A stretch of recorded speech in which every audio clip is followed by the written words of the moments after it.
بسم اللہ الرحمن الرحیم۔ بسم اللہ الرحمن الرحیم۔ السلام علیکم ورحمۃ اللہ وبرکاتہ۔ عزیز طلبہ، امید ہے بخیر عافیت ہوں گے۔ تفسیر جلالین سورۃ الانعام سبق نمبر 283 کے ساتھ آپ کے سامنے حاضر ہیں۔ عزیز طلبہ، آج کا سبق انشاءاللہ وَأَقْسَمُوا بِاللَّهِ جَهْدَ أَيْمَانِهِمْ سے لے کر آیت نمبر 110 یعمہون تک ہوگا، اور بحمد اللہ تعالی آج ہمارا 7واں سپارہ بھی ختم ہو جائے گا۔ تو آئیے عزیز طلبہ سبق کی ابتدا کرتے ہیں۔ سب سے پہلے ترجمہ دیکھیے۔ اعوذ باللہ من الشیطان الرجیم، بسم اللہ الرحمن الرحیم۔ وَأَقْسَمُوا بِاللَّهِ جَهْدَ أَيْمَانِهِمْ، اور ان لوگوں نے بڑی زوردار قسمیں کھائی ہیں۔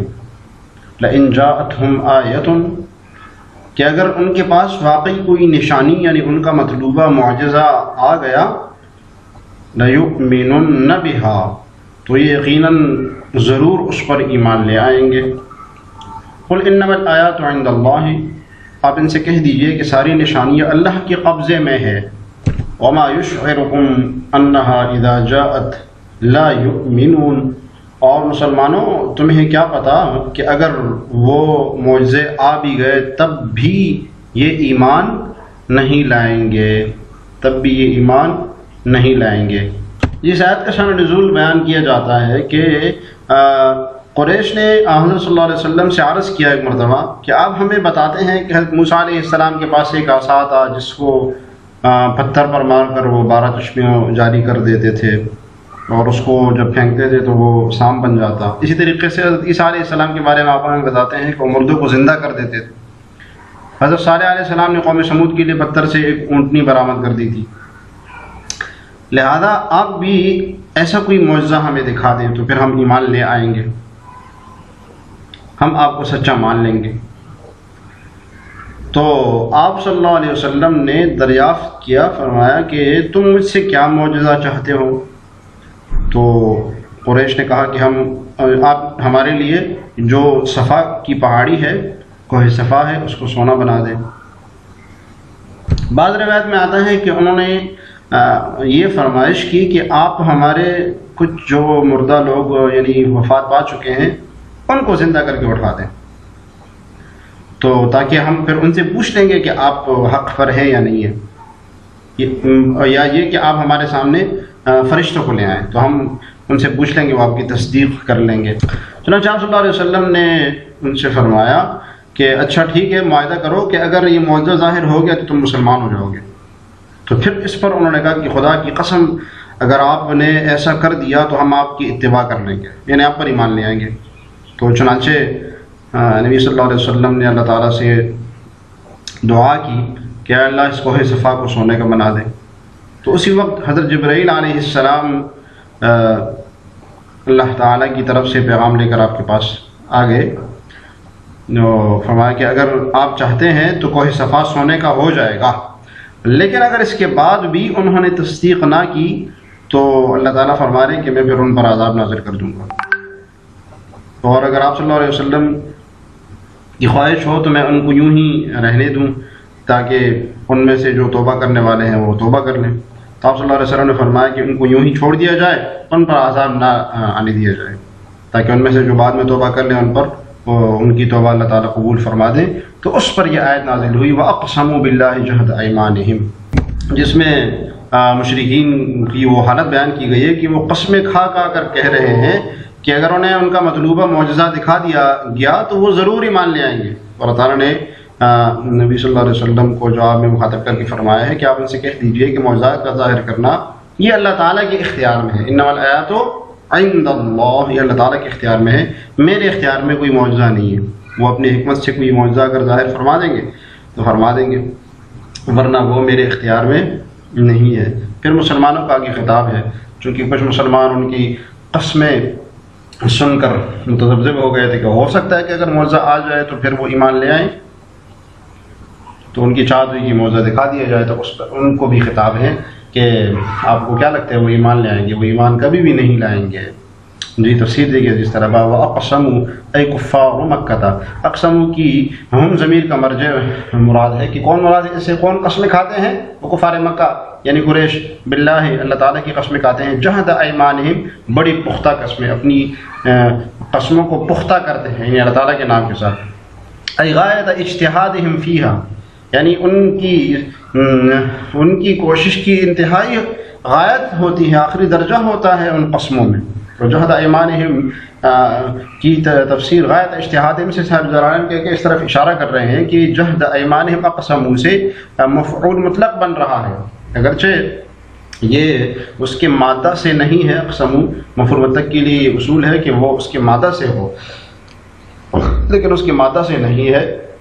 البتہ ایمانہم کی طرف جس سے مراد قسمیں ہیں اس کی طرف اس کی اضافت ہونے کی وجہ سے جہدہ بھی مفعول مطلق ہے. جی لئن جاءتهم آیۃ، تو اللہ تعالیٰ جواب دے رہے ہیں کہ اگر ان کے پاس نشانی آ جائے مما اقترحوا، جس کا وہ مطالبہ کر رہے ہیں، جیسے کہ انہوں نے مطالبہ کیا تھا کہ کوہ صفا کو سونے کا پہاڑ بنا دیا جائے، یا ایک مطالبہ انہوں نے یہ کیا تھا کہ ہمارے کچھ بڑوں کو زندہ کیا جائے، ہم ان سے آپ کی تصدیق کے بارے میں پوچھ لیں گے، یا ایک مطالبہ انہوں نے یہ کیا تھا کہ فرشتوں کو ہمارے سامنے لایا جائے، ہم ان سے کہیں گے وہ آپ کی تصدیق کریں گے. تو کہ وہ اگر آ جائے ان کے پاس لَيُؤْمِنُنَّ بِهَا، تو قسمیں کھائی تھی انہوں نے کہ وہ ایمان لائیں گے، ضرور ایمان لائیں گے اس پر. تو آپ صلی اللہ علیہ وسلم کے حکم ہے قُلْ لَهُمْ، آپ ان سے کہہ دیجیے اِنَّمَا الْآيَاتُ عِندَ اللَّهِ، کہ بے شک نشانیاں معجزات تو اللہ تعالیٰ کے ہاں، اللہ تعالیٰ کے ہاتھ میں ہے. يُنزِلُهَا، کیا مطلب ينزلها كما يشاء، جیسے اللہ تعالیٰ چاہتے ہیں اس کو نازل فرماتے ہیں. وَإِنَّمَا أَنَا نَذِيرٌ، میں تو صرف ڈرانے والا ہوں، معجزات میرے ہاتھ میں نہیں ہیں. تو یہ خطاب مومنین کو ہے.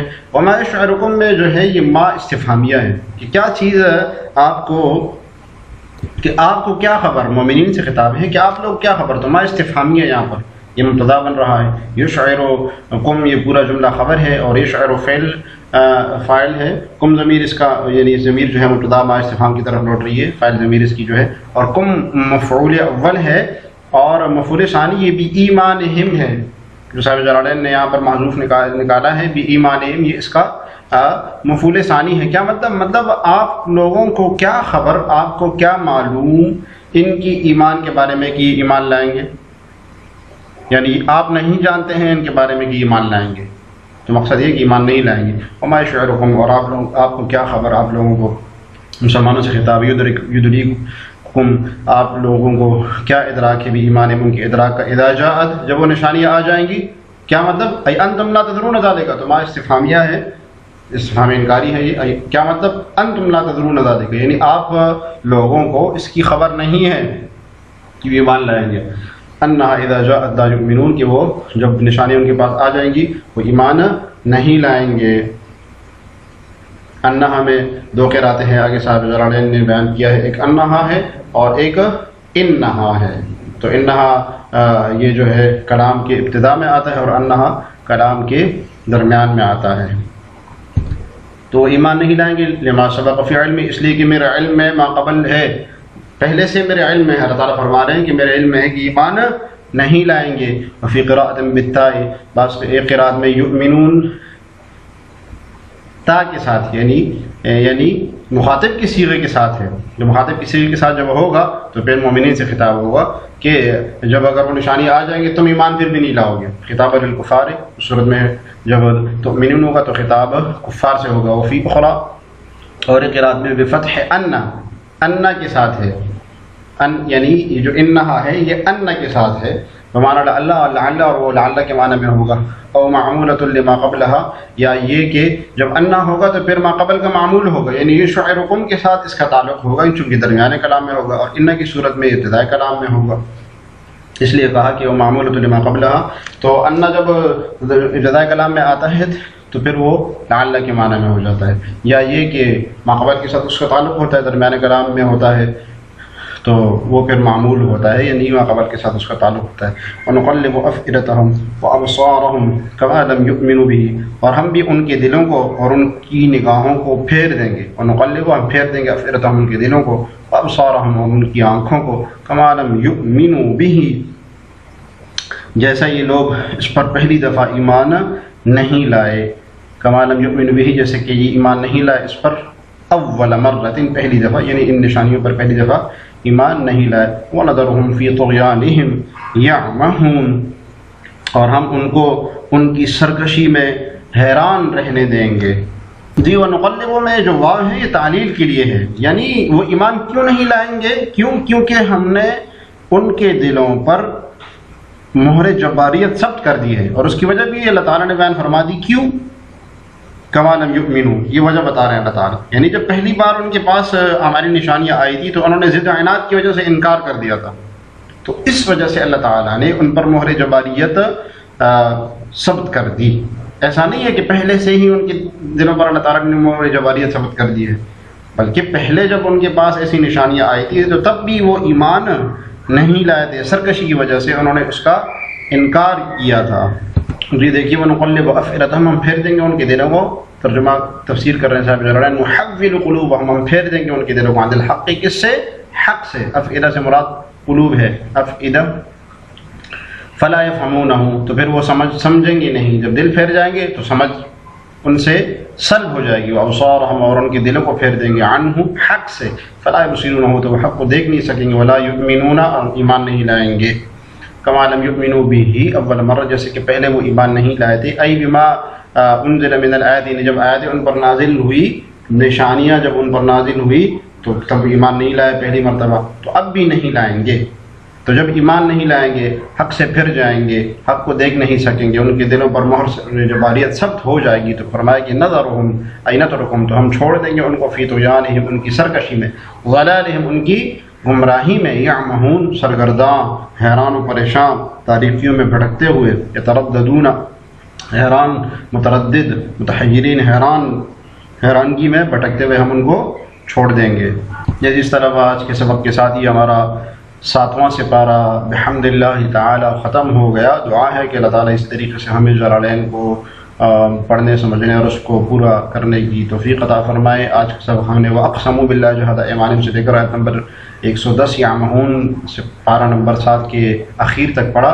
اللہ تعالیٰ ہمیں تفسیر جلالین پڑھنے سمجھنے کی توفیق عطا فرمائے۔ السلام علیکم ورحمۃ اللہ وبرکاتہ۔